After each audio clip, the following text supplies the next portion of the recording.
आदरणीय दर्शकवृन्द नमस्कार। बैंक र बीमाको आजको श्रृङ्खलामा स्वागत छ। म दिलु कार्की। दर्शकवृन्द हामी यस कार्यक्रममा बैंक र बीमा क्षेत्रमा भएका विभिन्न गतिविधि तथा समस्याहरूको बारेमा चर्चा गर्दछौँ। दर्शकवृन्द आजको बैंक र बीमाको श्रृङ्खलामा हामी नेपालको लघुवित्त क्षेत्रमा भएका विभिन्न गतिविधि तथा समस्याहरू, यसका चुनौतीहरू के छन् र यसका उपलब्धिहरू के छन्, यस सम्बन्धमा सम्बन्धित रहेर कुराकानी गर्नेछौँ। जसका लागि आज हामीसँग हुनुहुन्छ स्वरोजगार लघुवित्त वित्तीय संस्थाका प्रमुख कार्यकारी अधिकृत उदयराज खतिवडाज्यू। आउनुहोस् उहाँलाई कार्यक्रममा स्वागत गरौँ। स्वागत छ सर हजुरलाई हाम्रो कार्यक्रममा। कस्तो छ स्वरोजगार लघुवित्त वित्तीय संस्थाको पछिल्लो वित्तीय अवस्था बताइदिनुहोस्। स्वरोजगार लघुवित्त वित्तीय संस्थाको पछिल्लो वित्तीय अवस्था भनेको आर्थिक वर्ष 74-75 को यो तेस्रो क्वार्टरको रिपोर्ट निकालिसक्यौँ। अब यो तेस्रो त्रैमासको चाहिँ हामीले रिपोर्ट अनुसार चाहिँ हाम्रो 36,000 ग्राहक छन् ऋणी सदस्य। समग्रमा 56,000 हाम्रा सदस्यहरू हुनुहुन्छ। उहाँहरूलाई हामीले सेवा दिइरहेका छौँ र वित्तीय अवस्थाको हिसाबले भन्नुपर्दा हामी 12.25 करोड क्यापिटल पुगेको संस्था हौँ र हाम्रो चाहिँ अब सदस्यहरूलाई हामी सेवा विस्तार चाहिँ हाल 15 जिल्लामा 42 वटा शाखा मार्फत सेवा दिइरहेका छौँ र समग्रमा 56,000 सदस्यहरू हुनुहुन्छ र 1,98 करोड हामीले चाहिँ लगानी गरेका छौँ र 68 करोड हामीले चाहिँ बचत उठाएका छौँ र हाम्रो अब वित्तीय अवस्था भन्नुपर्दाखेरि हामीले 2,66,00,000 हाम्रो खुद मुनाफा रहेको छ यो 9 महिनामा र यसलाई चाहिँ प्रति सेयर आम्दानीको दरले हिसाब गर्दाखेरि 29 रुपियाँ प्रति सेयर आम्दानी पर्न आउँछ। यो हिसाबले वित्तीय अवस्थाको हिसाबले पनि हामीले ठिकै हिसाबले काम गरिरहेछौँ र हाम्रो संस्था चाहिँ अहिले 9 वर्ष पुगिसकेको छ र यो 9 वर्षको दौरानमा संस्थाले आफूलाई चाहिँ निरन्तर रूपमा सदस्यलाई सन्तुष्ट पारेर सेवा दिइरहेको छ। संस्था विस्तार क्रममा रहेको छ भनेर भन्न चाहन्छु। तपाईँले भन्नुभयो 2,66,00,000 खुद मुनाफा 9 महिनामा आर्जन गर्न सक्षम हुनुभएको छ भनेर। पहिलेको वित्तीय अवस्था हेर्दा पनि स्वरोजगारको सक्षमै देखेको छ, अहिले पनि खुद मुनाफामा वृद्धि देखिएको छ। कसरतहरू कस्ता रहेर के कारणले खुद मुनाफामा वृद्धि गर्न सक्षम हुनुभयो त? हामीले खुद मुनाफामा गत वर्षको तुलनामा हामीले चाहिँ गत 1 वर्षको तुलनामा हामीले 30%ले खुद मुनाफामा वृद्धि गर्न सफल भएका छौँ। यसको पछाडि हाम्रो संस्थागत प्रयास भनेको, हाम्रो संस्थागत मेहनत भनेको हामीले निरन्तर रूपमा शाखाहरू विस्तार गरेका छौँ र हाम्रो सदस्यहरू विस्तार गरेका छौँ, हाम्रा सेवाहरूलाई विस्तार गरेका छौँ र यो विस्तार गरेको सेवाहरूले गर्दाखेरि हाम्रो समग्र संस्थाको जुन पोर्टफोलियो बढेको छ त्यसले गर्दाखेरि, त्यसको भोल्युमले गर्दाखेरि नाफामा पनि विस्तार भएको हो। हुन त हाम्रो समस्याहरू पनि छन्। अब हुन त हामीलाई मात्रै होइन, समग्र लघुवित्त संस्थाहरूलाई नै समस्या परेको छ। विगतमा हामी औसतन 5% हामीले चाहिँ कस्ट अफ फन्डमा पैसा लिएर आउँथ्यौँ भने अहिले हाम्रो कस्ट अफ फन्ड नै अब 11 पर्न थालेको छ। त्यसले गर्दा यस्तो महँगो अवस्थामा चाहिँ हामी काम गरिरहेका छौँ र यति महँगो पैसा लिएर आएर हामी लगानी गरिराखेका छौँ र यसरी काम गर्दै बावजुद पनि हामी चाहिँ निरन्तर विस्तारमा रहेको हुनाले हामीले नाफामा चाहिँ समग्र सुधार गर्न सकेका छौँ। यो तपाईँले भन्नुभयो कर्जा विस्तारहरूको पनि कुरा गर्नुभयो। त्यो कर्जा विस्तार गर्दाखेरि यो लघुवित्त संस्थाहरूको चाहिँ कर्जामाको चाहिँ ब्याज दर अलिक महँगो हुने गर्छ भनेर सुनिराखेर हामी आइरहेको छौँ र पनि पछिल्लो समय राष्ट्र ब्याङ्कले ब्याज दरमा, कर्जाको ब्याज दरमा चाहिँ क्याप लगाइदिएको छ। यसले गर्दा चाहिँ लघुवित्तको कारोबारमा कस्तो सकारात्मक नकारात्मक कस्तो असर परिरहेछ र कस्तो असर पर्ने देखिन्छ त? हाम्रो संस्थागत हिसाबले भन्ने हो भने त ब्याज दर घट्दाखेरि हाम्रो आम्दानी नै घटेको छ। अब त्यो भनेको सर्ट पिरियडलाई हेर्ने हो भने त हामीलाई चाहिँ घाटा नै भएको छ। तर त्यसलाई समग्रमा हेर्ने हो भने चाहिँ हामीले संस्थाले चाहिँ आफ्नो ब्याज दरमा कमी गरेर भए पनि सदस्यलाई राम्रो सेवा दिने प्रयास गरिरहेको छ। सदस्यहरू लाभान्वित भइराख्नु भएको छ। 18% अहिले अब सहज रूपमा नेपाल अधिराज्यभरि राष्ट्र ब्याङ्कको निर्देशन अनुसार सबै सदस्यहरूले पैसा पाइराख्नु भएको छ र अब नेपालको सन्दर्भमा चाहिँ ब्याज दर महँगो होइन। नेपालको सन्दर्भमा चाहिँ अन्तर्राष्ट्रिय स्तरमै मैले भन्नुपर्दाखेरि अरू रिलेटेड संस्थाको हेर्नु पर्दाखेरि हाम्रो बङ्गलादेशमा 27% को क्याप लागेको छ, इन्डियामा 26% को क्याप लागेको छ। त्यो हेर्दाखेरि चाहिँ हाम्रो नेपालको चाहिँ 18% को क्याप भनेको सबभन्दा लोएस्ट फिगरमा छ। लघुवित्त संस्थाहरूलाई अझै चुस्त भएर सेवा दिने अवसर प्राप्त भएको छ। यसबाट हाम्रो आम्दानी घटे तापनि हामी समग्रमा जनतालाई सेवा दिँदा खुसी नै छौँ। यो लघुवित्त संस्थाहरूले वाणिज्य ब्याङ्कहरूबाट ऋण लिएर ग्रामीण भेगका जनताहरूलाई प्रवाह गर्ने हो। यो वाणिज्य ब्याङ्कहरूले पनि जुन 5% चाहिँ विपन्न वर्गहरूमा लगानी गर्नै पर्नेमा चाहिँ अहिले 2% चाहिँ उनीहरू आफैले लगानी गर्न थालेका छन्। यो यस्तो नीतिले चाहिँ लघुवित्त संस्थाहरूको कारोबारमा इफेक्ट परेको छ कि छैन? अवश्य नै परेको छ। किन भन्दाखेरि अब कमर्सियल ब्याङ्कहरूलाई कुनै जमानामा 5% तपाईँहरूले लगानी गर्नुपर्छ भने पनि बाध्य पारिएको थिएन, जसले गर्दा उहाँहरूले हामी जस्तो लघुवित्त संस्थाहरू मार्फत कर्जा लगानी गर्नुहुन्थ्यो र हामीलाई चाहिँ पुँजीको उपलब्धता सहज रूपमा भएको थियो।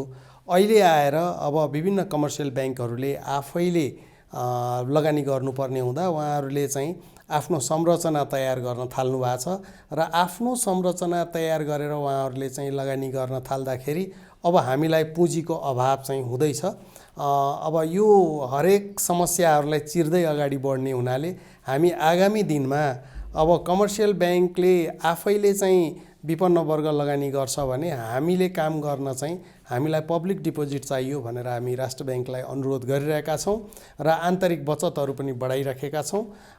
यसले गर्दाखेरि हामी अब यो समस्या नै हो, चुनौती नै हो। अहिले यही चुनौतीको कारणले पनि हामीलाई चाहिँ हाम्रो लागतहरू बढेका छन् र यो लागत बढे तापनि हामी समग्रमा भोलिको लागि चाहिँ संस्थाको चुस्त आर्थिक अवस्थालाई चाहिँ अगाडि बढाउने प्रयासरत छौँ। तपाईँले पब्लिक डिपोजिटको कुरा, यो लघुवित्तले पनि पब्लिक डिपोजिट गर्न पाउने भन्ने कुरा गर्नुभयो। यो पब्लिक डिपोजिटको कुरा लघुवित्तले माग गरेको पनि निकै समय अगाडिदेखि नै हो। राष्ट्र ब्याङ्कले यसतर्फ ध्यान आकर्षण आफ्नो गरेको छैन। कारण के हुनसक्छ? राष्ट्र ब्याङ्कको जवाफ के पाइराख्नु भएको छ तपाईँहरूले? राष्ट्र ब्याङ्कको चाहिँ के भनाइ छ भने पब्लिकको डिपोजिट भनेको धेरै नै महत्त्वपूर्ण कुरा हो। पब्लिकको डिपोजिट चाहिँ एकदमै संवेदनशील हुन्छ। पब्लिकको डिपोजिटमा चाहिँ यदि कुनै दिन कुनै संस्थाले यदि पब्लिकको डिपोजिट फिर्ता गर्न सकेन भने त्यसको असर समग्र अर्थतन्त्रमा पर्दछ। त्यसैकारण तपाईँहरू लघुवित्त संस्थाहरूले पब्लिक डिपोजिट उठाउन तपाईँहरूले त्यसलाई चाहिँ परिचालन गर्न सक्नुहुन्न। त्यसका जुन निश्चित कन्डिसनहरू हुन्छन् त्यो कन्डिसनहरू तपाईँहरूले पुरा गर्न सक्नुहुन्न। त्यसका चाहिँ धेरै नै प्यारामिटरहरू सेट गरिएका हुन्छन्। त्यो सेट गरिएका प्यारामिटरहरू पूर्ण रूपले तपाईँहरूले पालना गर्न सक्नुहुन्न भनेर चाहिँ राष्ट्र ब्याङ्कले भनेको छ। त्यो हिसाबले चाहिँ हामी तपाईँको चाहिँ के भन्दाखेरि उसले हामीलाई चाहिँ तपाईँहरू कडा अनुशासनमा बस्नुपर्छ भनेर भनिराखेको छ। हामी माग गर्ने क्रममा निरन्तर रूपमा अगाडि बढिराखेका छौँ। हेरौँ हामी एक दिन सफल होला भन्ने विश्वास लिएको छु। जुन अब यो लघुवित्त संस्थाहरूले नै विपन्न वर्गमा प्रवाह गर्दै आएको कर्जा अब वाणिज्य ब्याङ्कहरूको मार्फतबाट नै 2% गए पछाडि त यो राष्ट्र ब्याङ्कले पनि त्यो तर्फबाट ध्यान आकर्षण गर्नुपर्ने हो आफ्नो, तर गरिरहेको छैन। लघुवित्त संस्थाहरूलाई नियमन गर्दाखेरि अलि राम्रोसँग नगरेको हो कि जस्तो अहिले लघुवित्त संस्थाहरूको मान्छेहरूले मानिरहेछन्। तपाईँको कस्तो छ बुझाइ यसतर्फ?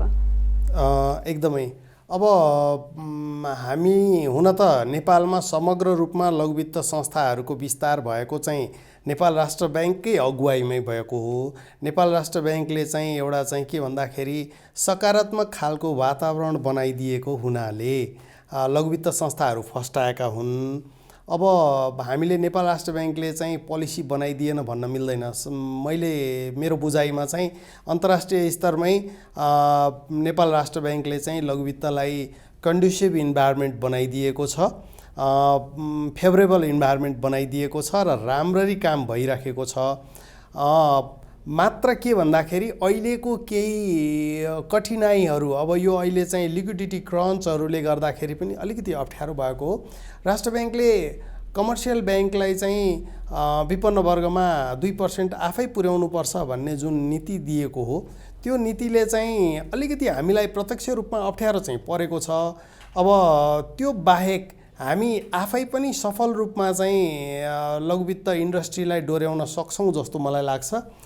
अहिले नै अब असहजता चाहिँ छ, तर त्यो असहजता हामी चिर्नेछौँ। राष्ट्र ब्याङ्कले हामीलाई पोजिटिभली एड्रेस गरिरहेछ, गर्नेछ भन्ने आशावादी हामी छौँ। नेपालको अर्थतन्त्र वृद्धिमा, ग्रामीण क्षेत्रको अर्थतन्त्र वृद्धिमा लघुवित्त संस्थाहरूको भूमिका कस्तो रहन्छ त? नेपालको अर्थतन्त्र वृद्धिमा महिलाको भूमिका निरन्तर रूपमा आवश्यक छ। महिलाहरूले काम गरिरहेछन्, त्यो गरेको कामको मूल्याङ्कन, आर्थिक मूल्याङ्कन पनि भएको छैन, सामाजिक मूल्याङ्कन पनि भएको छैन।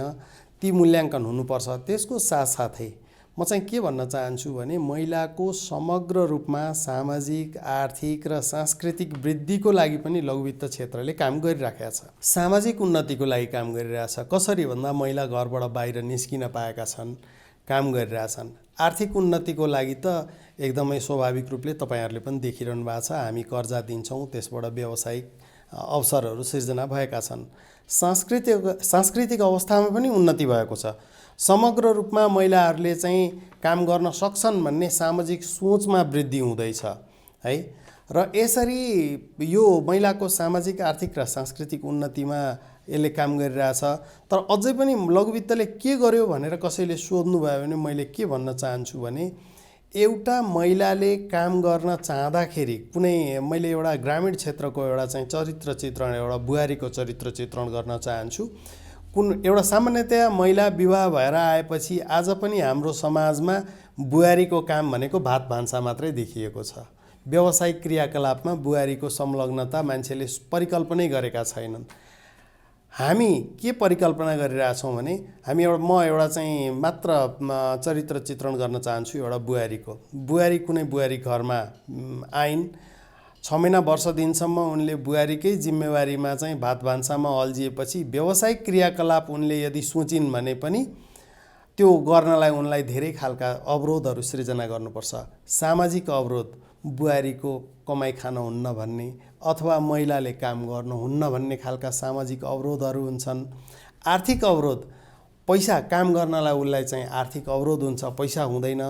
सांस्कृतिक अवरोध, जस्तो कि तपाईको चाहिँ कुनै महिलाले चाहिँ सिलाइ पेसा गर्न खोजिन् भने, यो उच्च जातको महिलाले सिलाइ पेसा गर्न खोजिन् भने सांस्कृतिक अवरोधहरू आउँछ। किन भन्दाखेरि यो त अलिकति उच्च जात बाहेकले गर्ने भन्ने खालको सांस्कृतिक अवरोधहरू आउँछ।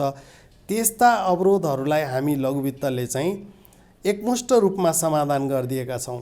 यदि कुनै महिलाले काम गर्न चाहन्छिन् भने उनलाई चाहिँ जुन काम गर्न चाहिने पुँजीको उपलब्धता हामी जस्तो लघुवित्त विकास ब्याङ्कले गरिदिएका छौँ। त्यसै गरिकन सामाजिक अवरोध, बुहारीको कमाइ खान हुँदैन अथवा महिलाले काम गर्न हुँदैन भन्ने खालको सामाजिक अवरोधलाई चाहिँ हामीले घर परिवारमा कन्भिन्स गरेर तपाईको श्रीमती अथवा तपाईको बुहारीले काम गरिन् र 2 पैसा आम्दानी गरिन् भने तपाईकै पारिवारिक समृद्धिको लागि हुनेछ भनेर कन्भिन्स गर्ने गरेका छौँ। त्यसै गरिकन सांस्कृतिक रूपमा पनि हामीले विभिन्न खालका कन्भिन्सहरू गर्ने गरेका छौँ। जस्तो कहिलेकाहीँ श्रीमानहरूले अथवा ससुराहरूले बुहारीले सिलाइ पेसा गर्दाखेरि चाहिँ यो अलिकति व्यवहारिक भएन कि भन्ने कुराहरू चाहिँ हामीले पेसा जे गरे पनि हुन्छ, काम जे गरे पनि हुन्छ, उसले चाहिँ निरन्तरता दिन सक्नुपर्छ, इमान्दारपूर्वक काम गर्न सक्नुपर्छ भनेर कन्भिन्स गर्ने गरेका छौँ। र यसरी कन्भिन्स गरेका कुराहरूले नै महिलाहरूले काम गर्ने इन्भाइरोमेन्ट पाइराख्नु भएको छ है। र त्यो इन्भाइरोमेन्टको कारणले नै हामीले सामाजिक अवरोध, सांस्कृतिक अवरोधलाई चिर्दै अनि बाँकी आर्थिक अवरोधलाई त सहज रूपमा हामीले कर्जा उपलब्ध गराएर हामी चाहिँ सेवा दिइरहेका छौँ र महिलाहरू चाहिँ व्यावसायिक क्रियाकलापमा सामेल भइराख्नु भएको छ। यो राष्ट्र ब्याङ्कले अस्ति माइक्रो फाइनेन्स कम्पनीहरूको अन्तर्क्रिया कार्यक्रममा पनि भन्नुभएको थियो कर्जाको गुणस्तर खस्कँदो छ, यो संस्थागत सुशासन पनि खस्कँदो भएकोले कर्जाको गुणस्तर खस्कँदो छ। कर्जाको चाहिँ के भयो, कर्जा प्रवाह गरेको ठाउँमा चाहिँ त्यसको फिडब्याक के छ भनेर चाहिँ लघुवित्तहरूले हेरिरहेको छैन भने खास कारण के भइ नै रहेको छ कि राष्ट्र ब्याङ्कले यतिकै भन्यो? एकदमै ठिक भन्नुभयो तपाईँले। अहिले आएर एउटै ग्राहकलाई धेरै संस्थाले कर्जा लगानी जुन गरिराखेका छन्, यो चाहिँ अलिकति खराब कुरा हो। यसमा म अब प्रत्यक्ष रूपमा हामी आफै पनि जिम्मेवार छौँ, हामी लघुवित्त संस्थाहरू जिम्मेवार छौँ। राष्ट्र ब्याङ्कले चाहिँ कर्जा सूचना केन्द्रमा सदस्य लिएर कर्जा सूचनाको आदान प्रदान गरेर मात्र लगानी गर्नुहोस् भनेर निर्देशन दिएको छ। त्यो हामीले गर्न सकिरहेका छैनौँ। हामीले चाहिँ अहिले अब अनलाइन चाहिँ कर्जा सूचनामा जान सकेका छैनौँ। हामी अनलाइन कर्जा सूचनामा जानुपर्छ। हाम्रो समग्रमा भन्नुपर्दा संस्थाहरू धेरै भइयो, मार्केटको अभाव भयो र एउटै व्यक्तिलाई बहुकर्जाहरू गइरहेको छ। आगामी दिनमा यो कुरा चाहिँ तपाईको कर्जा सूचना केन्द्रबाट चाहिँ रेगुलेट भयो भने हामी यो समस्या समाधान हुन्छ। हाम्रै एसोसिएसनले पनि भर्खरै एउटा कोड अफ कन्डक्ट बनाएको छ।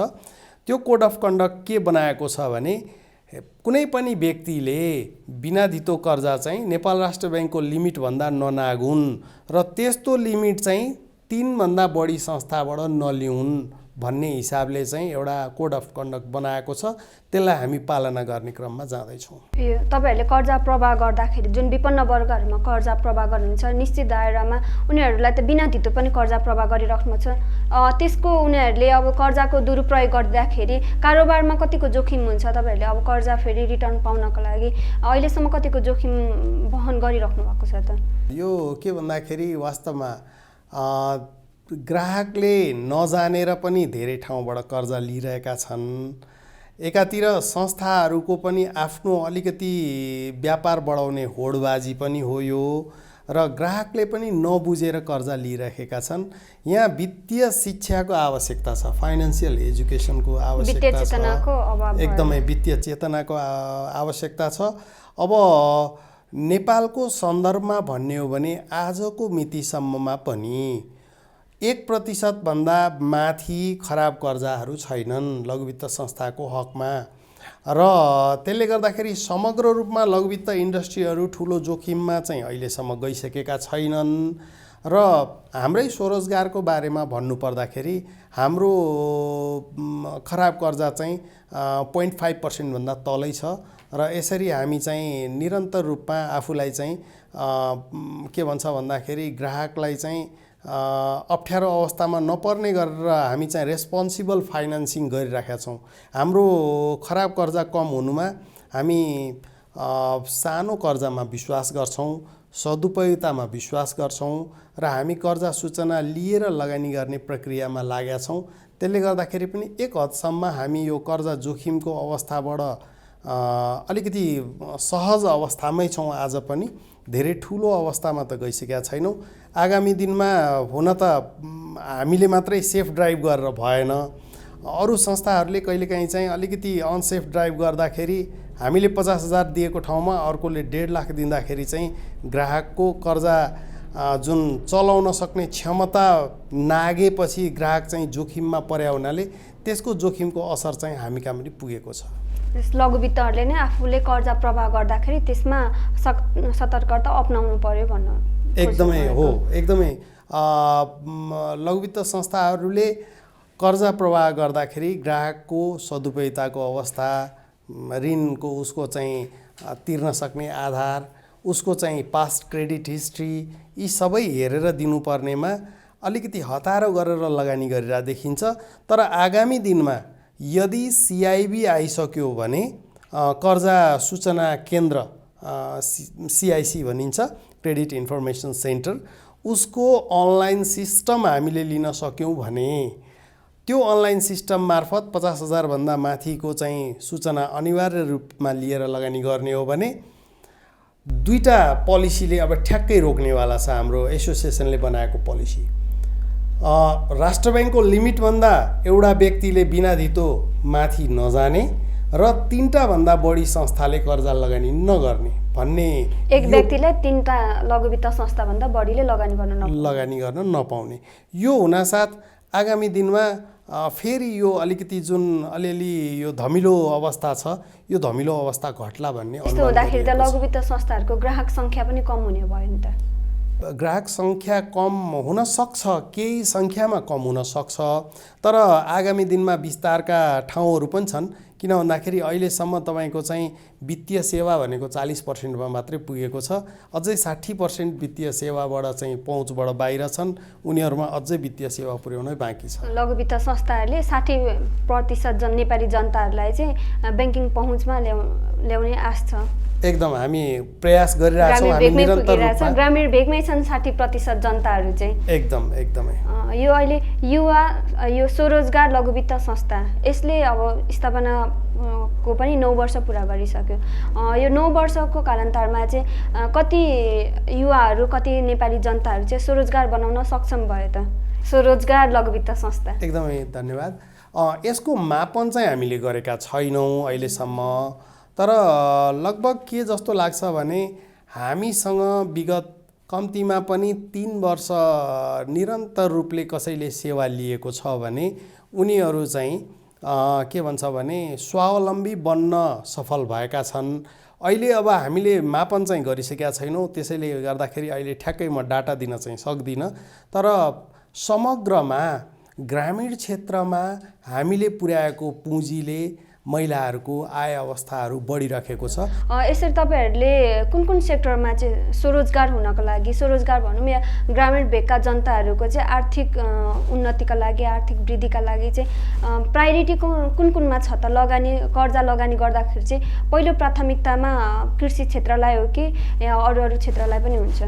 अब यसमा हाम्रो प्राथमिकता चाहिँ व्यावसायिक, अलिकति छिटो खालको काम गर्ने व्यावसायिक एक्टिभिटीमा हुन्छ।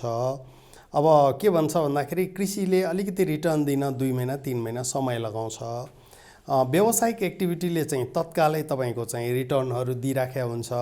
हामी महिला दिदीबहिनीहरूलाई व्यावसायिक क्रियाकलापमा सामेल हुनुहोस् भनेर हामी अनुरोध गर्छौँ, तर हामी कर चाहिँ गर्दैनौँ। उहाँहरूले जे काम गर्न चाहनुहुन्छ त्यो काम नै उहाँहरूलाई गर्न अनुरोध गर्छौँ। कृषिमा पनि गरेका छन्, पशुपालनमा गरेका छन्, सानतिनो व्यावसायिक क्रियाकलापहरू गरेका छन्, होटेल गरेका छन्, किराना गरेका छन्। तपाईँको कृषिमा पनि तपाईँको तरकारी खेती, आलु खेती, तपाईँको त्यसै गरिकन अब पशुपालन अन्तर्गत चाहिँ गाई पालन, भैँसी पालन, बाख्रा पालन, कुखुरा पालन, यी विभिन्न खालका एक्टिभिटीहरू दिदीबहिनीहरूले गरिराख्नु भएको छ। यो हामीले देखि पनि रहेछौँ, सुनि पनि रहेछौँ, हजुरले पनि जानकारी दिनुभयो। ग्रामीण भेगको जनताहरू भनौँ या अन्य क्षेत्रका जनताहरूलाई पनि जुन बेरोजगार छन्, जुन सानो पुँजी लिएर पनि केही गर्छु भनेरलाई चाहिँ लघु वित्त संस्थाहरूले भनौँ यो स्वरोजगार लघु वित्त संस्थाहरूले पनि ऋण दिएर कर्जा प्रवाह गरेर चाहिँ सानोतिनो उद्यम गरेर आफ्नो आर्थिक जीवनस्तर माथि उकासिरहेछ। यी तमाम कामहरू गरिराख्दाखेरि पनि जस्तै वित्तीय चेतनामा पनि यो लघु वित्त संस्थाहरूको ठुलो भूमिका रहेको छ। यति कुराहरू गर्दाखेरि पनि राष्ट्र ब्याङ्कको तर्फबाट चाहिँ कामको मूल्याङ्कन भएन भनेर तपाईँले भनिराख्नु भएको छ। साँच्चै कामको मूल्याङ्कन नभएकै हो कि के हो त? त्यसो चाहिँ अलि व्यावहारिक भएन भन्नलाई। राष्ट्र ब्याङ्कबाट मूल्याङ्कन भइराखेको छ।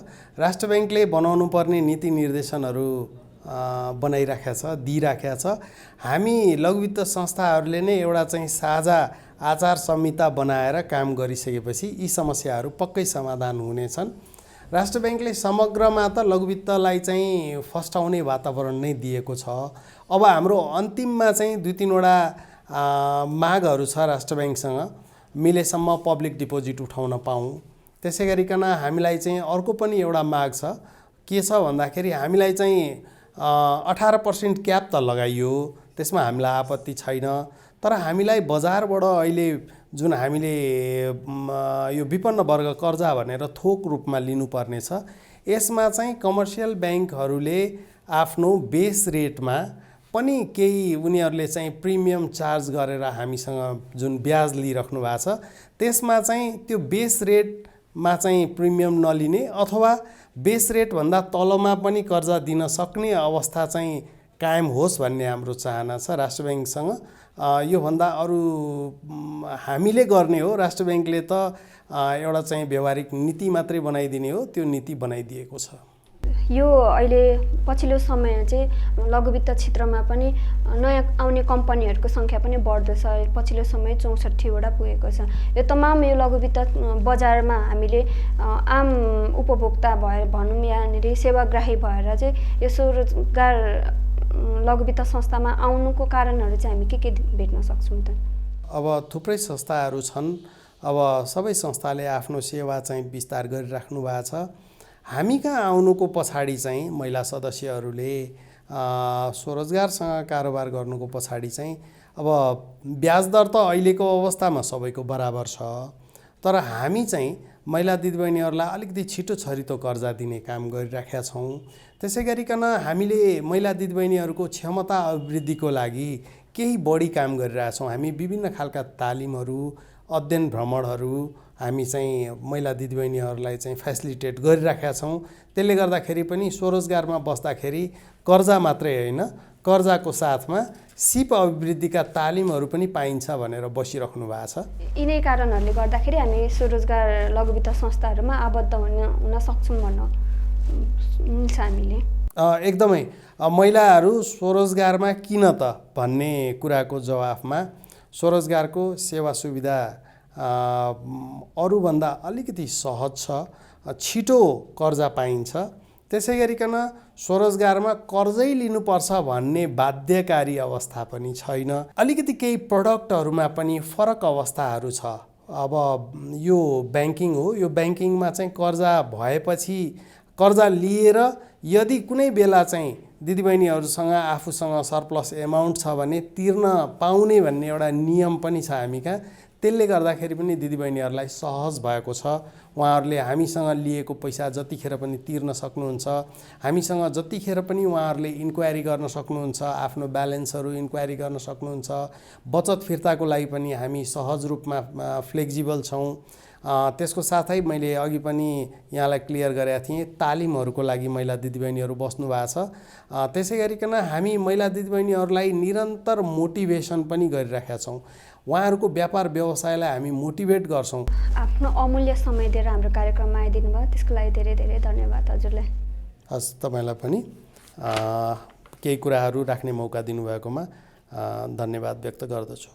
धन्यवाद। दर्शकवृन्द, आज हामीसँग हुनुहुन्थ्यो स्वरोजगार लघु वित्त वित्तीय संस्थाका प्रमुख कार्यकारी अधिकृत उदयराज खतिवडाज्यू। उहाँसँग हामीले नेपालको लघु वित्त बजारमा भएका समस्या, चुनौती र त्यसका समाधानका उपायहरू के हुन सक्छन्, नेपाल राष्ट्र ब्याङ्कको तर्फबाट लघु वित्त क्षेत्रको विकास तथा प्रबन्धनका लागि के गर्न आवश्यक छ त, यस सम्बन्धमा सम्बन्धित रहेर कुराकानी गर्यौं। दर्शकवृन्द, आजको बैंक र बीमाको समयावधि सकिएको छ। बैंक र बीमाको नयाँ श्रृङ्खला लिएर फेरि हामी भेट्ने नै छौँ। हेर्दै रहनुहोला business plus television, business plus, business first. नमस्ते।